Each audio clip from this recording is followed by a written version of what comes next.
سڵاتان لێبێت وەم کاتتان باش بینەرانی خۆشەویستی تەلەڤیزیۆنی کۆمەڵە لە خزمەتتانداین بۆ پێشکەشکردنی بەرنامەیەکی تایبەت. کۆڵبەر نیوز لە چەند ڕۆژی ڕابردوودا راپۆرتێکی لەسەر ماڵپەڕەکەی بڵاو کردەوە لەژێر ناوی کۆڵبەری توندوتیژی گولە و مەرگ.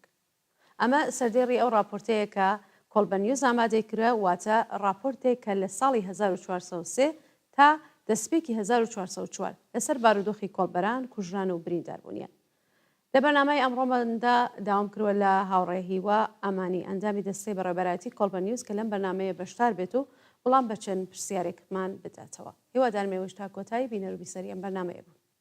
کاکی وام کاتت باش، سپاس بۆ ئامادەبوونت لەم بەرنامەیە. هاوڕێگوڵان سڵاو بۆ ئێوە، وەسڵاو بۆ هەموو هاوکارانت، وەسڵاوم هەیە بۆ بینەرانی بەڕێزی بەرنامەکەتان. زۆر سپاس بۆ بەشداریت. کاکیوە پێم باشە خۆتان ناوەرۆکی راپۆرتی کۆڵبەر نیوز یەک ساڵی ڕابردوو واتە 1402 تا 1403 و کۆتایی 1403 بۆ بینەرانمان باسکەن. ناوەرۆکی ئەو راپۆرتە چییە؟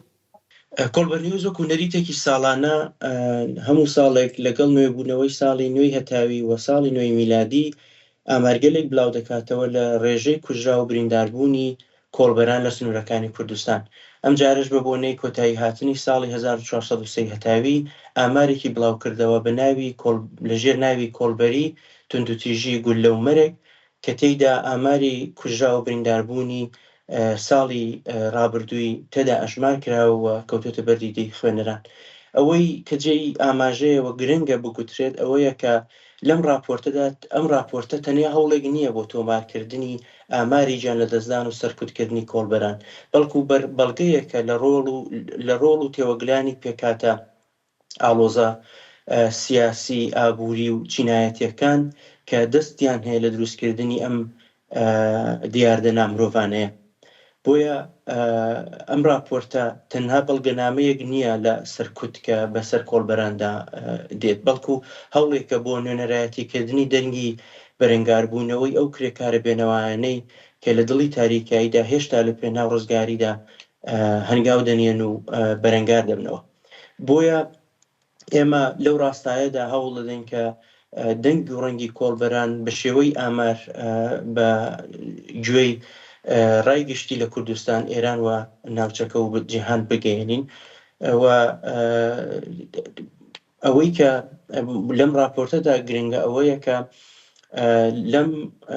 لە راپۆرتەدا باس لەوە کراوە کە لە کۆی گشتیدا 183 کۆڵبەر لە سنوورەکانی کوردستان، ئازەربایجان، ڕۆژاوە، کوردستان، کرماشان و ئیلام 183 کۆڵبەر کوژرا و بریندار بوون کە لەم ڕێژەیە 52 کۆڵبەریان کوژراون و 131 کۆڵبەریشیان بریندار بوون. و ئەوەی جێ ئاماژەیە کە ئەم ڕێژەیە ڕێژەی کوژراوەکان بەنسبەت ساڵانی ڕابردوو بەنسبەت پارەکە لە 118 زیادی کردووە. بەڵێ کاکیوە ئێوە لە راپۆرتەکە چان کردوەوە باسیەوەتان کردووە 18% ئەم راپۆرتەی ئەم ساڵ ئامارەکە زیاتر بووە، واتە ڕێژەی کوژران و برینداری کۆڵبەران لە یەک ساڵی ڕابردوودا زیاد بووە. پێتان وایە هۆکارەکەی چییە کە ڕێژەکە ئەوەندە زۆر بووە کە لە ساڵێکە 183 کۆڵبەر بریندار یا کوژراو بێت؟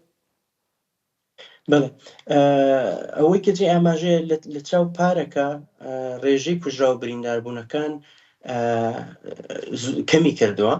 پارەکە کە ساڵی 1402 بوو 444 کۆڵبەر کوژرا و بریندار بوون، بەڵام ئەم ساڵ 183 کۆڵبەر کوژرا و بریندارن. بەڵام ئەوەی کە جێی گرنگی و بایەخپێدانە ئەوەیە کە ڕێژەی بەنسبەت ئەوەی کە ڕێژەی کوژرا و برینداربوونەکان کەمی کردووە، بەڵام ڕێژەی کوژراوەکان زیاترە. یعنی پارەکە لە کۆی 444 کۆڵبەر 44 کۆڵبەر تەنیا کوژراون، بەڵام ئەم ساڵ لە کۆی 183 کۆڵبەر 52 کۆڵبەر کوژراون کە ئەمە ئەو جەنایەتە نیشان دەدا کە کۆماری ئیسلامی هێزە سەرکوتگەرەکانی بەرامبەر بە کۆڵبەران لە ناوچە سنووریەکان نیشانی دەدا. و ئەوە دەرخەری ئەو ڕاستیەیە کە کۆماری ئیسلامی بە گولە، بە چەک، بە داپڵۆسین، بە کوشت و کوشتار وەڵامی هەر جۆرە داخوازیەکی خەڵکی کوردستان و بە تایبەتی بێنەواترین چینی دەداتەوە کە چینی کۆڵبەرانن. بۆیە ڕێژەکە بەو شێوەی کە باسم کرد لەگەڵەوەی کە لە ڕووی کەمیەتیەوە کەمی کردەوە، بەڵام چۆنایەتەکەی کە بریتە لە کوژرانی کۆڵبەران بەداخەوە زیادی کردەوە. بەڵێ کاکی وە لە ناو ئەو راپۆرتەی کۆڵبەر نیوزە کە لە چەند ڕۆژی ڕابردوو بڵاوەوە 6% ئاماری منداڵانێکە کە تەمەنیان ژێر 18 ساڵە، واتە منداڵانیش بەشدارن لە کۆڵبەریدا، بەجێگەی ئەوەی کە ئێستا بێ لە قوتابخانە بن دەرس بخوێنن بڕۆن بە دوایەوەی کە سەوادی خۆیان زۆرتر بکەن، بەڵام ڕوویان کرسە کۆڵبەری. پێتان وایە هۆکارێکی بەشێکی ئەوەیە کە بەشێ لە منداڵانە خۆیان منداڵی کۆڵبەران کە دوایەوەی کە باوکیان دەکوژێ یامە و کەسەی کە ناناوەری بنەماڵەکانە دەکوژێ ئەوانیش ڕووەکەنەوە یام هەر منداڵانێکن کە مەجبورن ڕووبکەنە کۆڵبەری؟ ئەو ئاماژەیە کە داتان زۆر دروستە. بەشێکی زۆری ئەو کەسانی کە کۆڵبەری دەکەن چ لە منداڵ چە تەمەنەکانی تر بریتین لەو کەسانەی کە بداخەوە یەکێک لە ئەندامانی بنەماڵەیان لە ساڵانی ڕابردوو بریندار بوون یان بە جۆرێک ئەندامێکی لەشیان لەدەستداوە یا کوژراون تەنانەت و نانهێنەرەوەی ماڵ یا ئەو کەسێک کە بژیوی ژیانی لەسەرشان بووە، پەیداکردنی بژێوی ژیانی لەسەرشان بووە، ئەو ئەرکە ناتوانێت جێبەجێ بکە یا نەماوە کە جێبەجێ بکە، بۆی ئەوان جێ پێی دەنێنە جێ پێیەکانی و ئەوان دێنە ئەو کاروانەوە و بەردەوام دەبن. بەڵام بەشێکی تری مەسەلەکە بریتە لەو کێشە ئابووریە قورسەی کە کۆمەڵگەی ئێران و بە تایبەتی کوردستان بە بۆنەی ئەو ئستعمارە گەورەیە و ئەو